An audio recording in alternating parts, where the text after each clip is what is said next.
কিছুদিন আগেই হয়ে গেল বাগবাজার সার্বজনীনের খুঁটি পুজো। শুরু হয়ে গেল অপেক্ষা। মা আসছেন।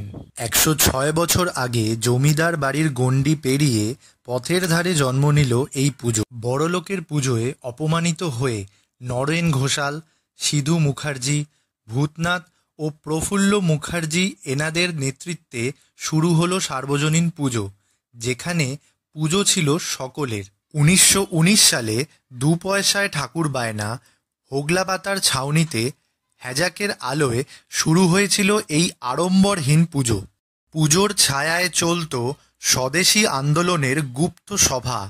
১৯৩০ সালে শ্রী দুর্গাচরণ বন্দ্যোপাধ্যায়ের নেতৃত্বে শুরু হয় স্বদেশী দ্রব্যের প্রদর্শনী ও বিকিকিনি।